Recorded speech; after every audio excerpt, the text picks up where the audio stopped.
Often referred to as antelope, goats, prairie goats, speed goats, or speedsters, the pronghorn is known for its sharp eyesight and its ability to detect threats from a great distance. And of course, its speed. The pronghorn is the second fastest land animal on the planet, a close second only to the cheetah, with its ability to run 60 miles per hour for short distances and half that for longer distances.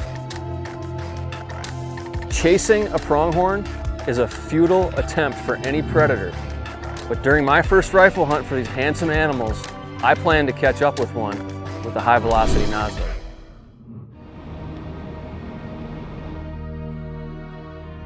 If you want to plan a pronghorn hunt, eastern Montana is a prime location. In this part of the state, there are plenty of animals and more ground than you know what to do with. The key is taking advantage of Montana's abundance of land access, namely through the block management areas. In this program, landowners enroll their private land and make money by allowing us hunters to use it. It's a total win-win program. Throughout the state, you're going to find more than 7 million acres of BMAs. For nearly 50 years, my great uncle Al and his best friend Bill have been making the trek to eastern Montana for the annual antelope hunt. It's these two guys who taught the rest of us in the family how to make the most out of this hunt. And we know better than to mess with the program. It works as follows. Set up shop at a cheap motel in the area a day or two before the season starts.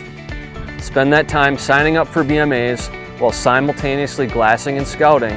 And by the time the sun comes up on opening day, if you've done the work, you should be able to get on animals right away on that first morning.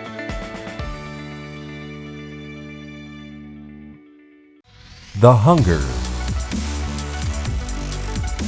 is supported by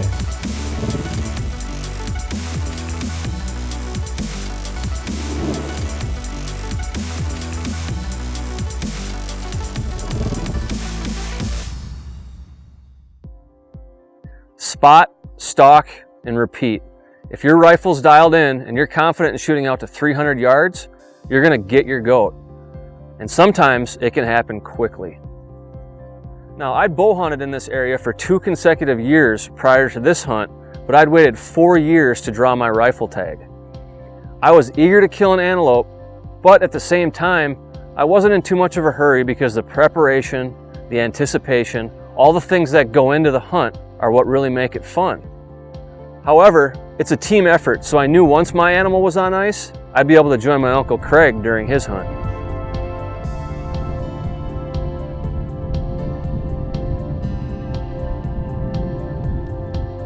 So that first ranch, even though it had a lot of animals on it, it didn't pan out. But we didn't really care all that much because in the back of our mind, there was an old favorite that we really wanted to go check out.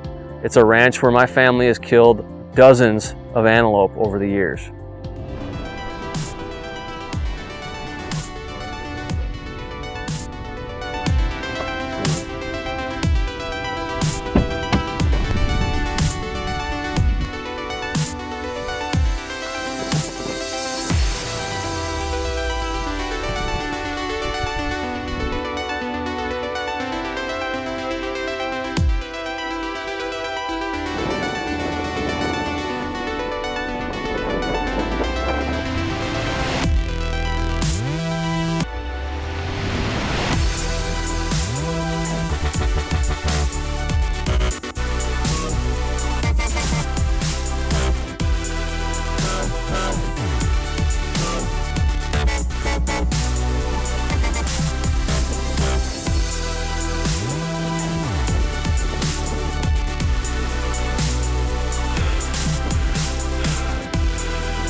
About 4 years ago, I started applying for this Eastern Montana rifle tag, and that's right when the population kind of hit a decline after a bad winter.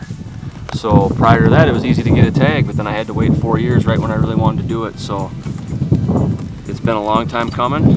This is definitely a very, very meaningful hunt for me.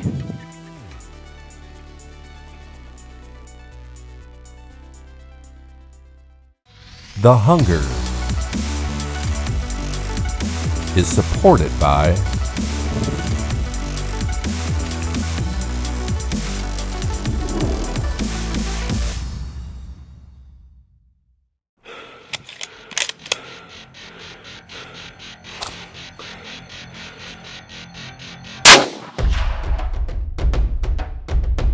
I feed my hunger with a Mossberg because it's built rugged and proudly American.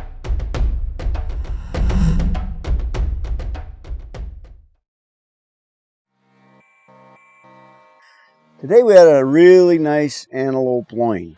Did a little bit of a different treatment on that today. We put that guy in a concoction for a marinade made out of 50% grape juice, and we also put with that a pulpy orange juice. So 50% grape juice, 50% orange juice.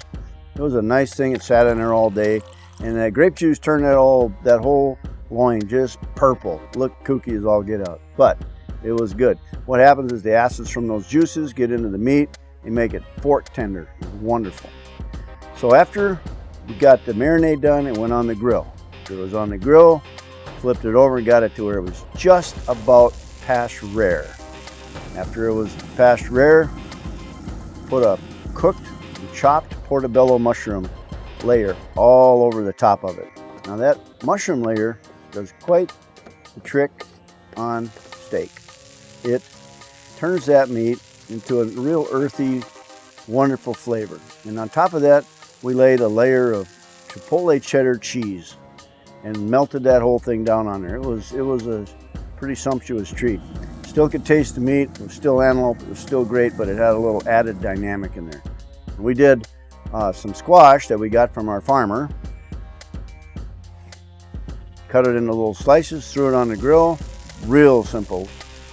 We wanted the taste and flavor of that squash to come through, so all it was a light bit of butter and a little bit of a rosemary crushed herb in there.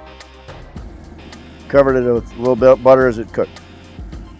And then we took some Yukon Gold potatoes, cut those little guys up, threw them on there until they just about got half done, and then added some radishes. Who ever heard of grilling radishes? Those things are amazing.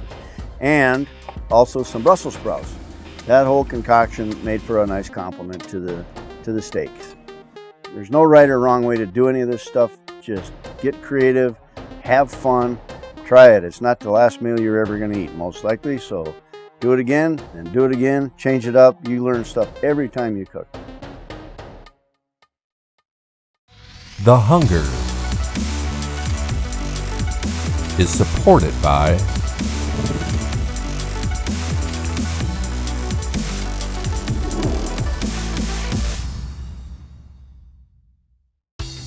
How do you feel about the idea of somebody else trying to control how you choose to feed yourself? Well, that's exactly what's happening to hunters, because countless individuals and groups with a lot of money, power, and influence are trying to put a stop to our right to provide our own meat through hunting.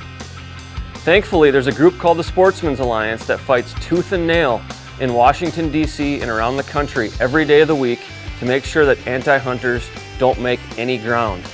Visit sportsmansalliance.org and join today. Of all North American big game animals, pronghorns consistently get a bad rap for having a funky flavor. As is usually the case when it comes to wild game meat, that's just crazy talk.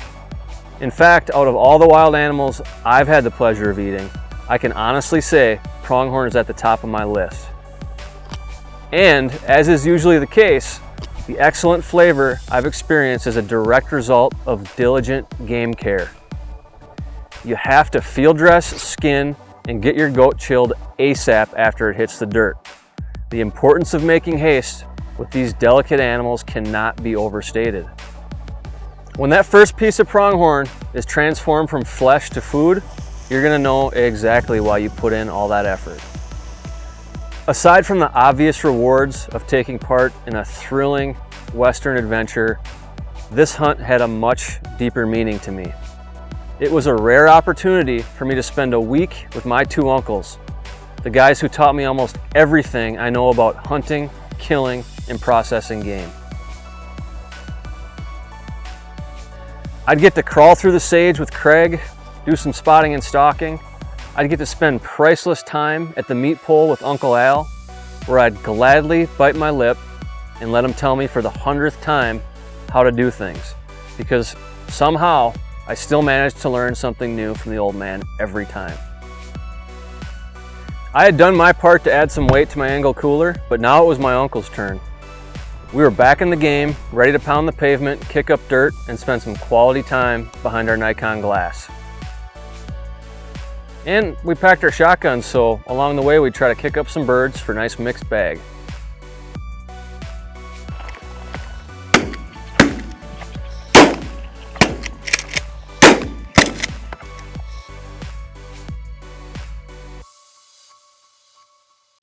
The Hunger is supported by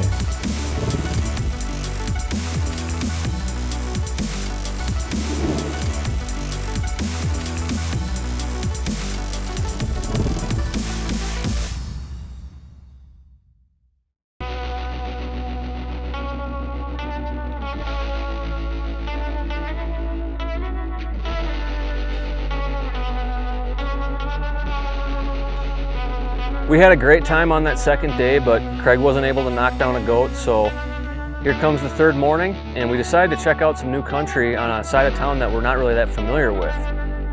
Shortly after sunrise, we canvassed an area that was mostly foreign to us, but it held promise of pronghorns.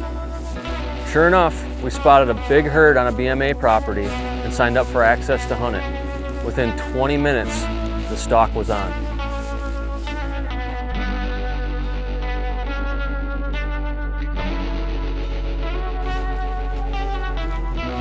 I don't know, I think they probably already went over that hill, but who knows?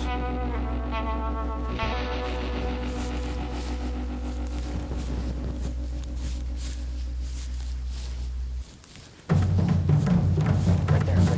There's something down there.